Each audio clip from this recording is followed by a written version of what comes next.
Hi kids, I am in my back storage room right now recording the last chapter of Small Steps, the amazing memoir by Peg Carrot, and I'll get started.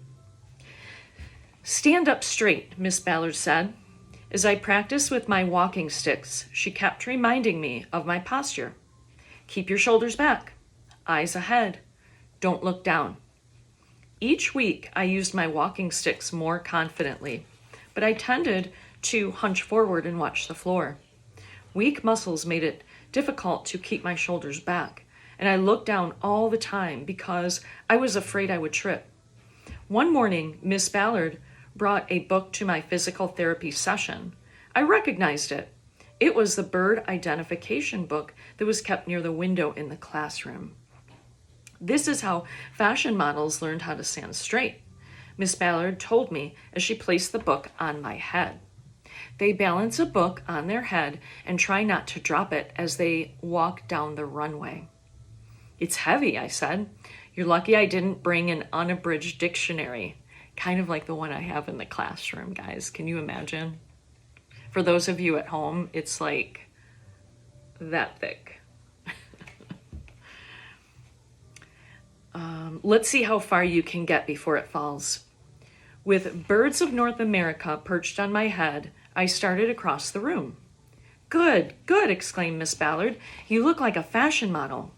It was hard to keep the book from sliding off of my head while I walked, especially after I began a running commentary mimicking the only fashion show I had ever attended, a mother-daughter event at the Methodist Church. Our next model is Peg, I said, wearing a stunning blue sweatshirt and corduroy pants. Note the exquisite stains on her shirt front, done by a special process called spilled spaghetti. The stylish lump in the left sleeve is achieved with a wadded up Kleenex. Doesn't... Hang on, guys. Back. Doesn't Peg look gorgeous for a day of physical therapy? One memorable morning in late January, Miss Ballard said, "Today you're going to walk a few steps without your sticks." My heart beat faster. "Stand here," she said, motioning to a stretch of wall with a sturdy railing, "and hold on to the handrail." I moved into position, handed her my walking sticks, and grasped the rail. She stood a few feet ahead of me. "Slowly," she warned. "Heel first, then toe. Don't bump your whole foot down at once." I nodded.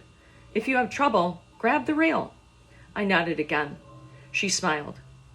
"Let's go off the rail," she said.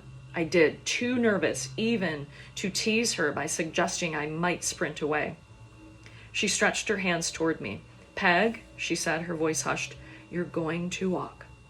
I licked my lips and stared at her. "Now," she whispered. Carefully, I raised one foot and set it down a few inches in front of me. My arms prickled with excitement.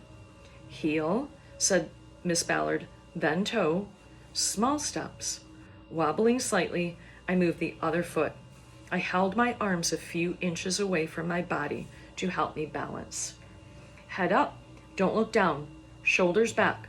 Pretend you have the book on your head." I took another small step, an unsteady step.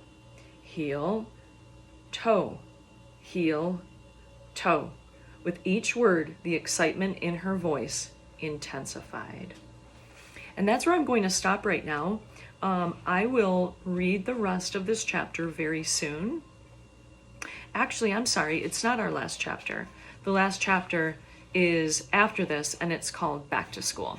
So one more after this, and part 2 is coming up soon. Bye.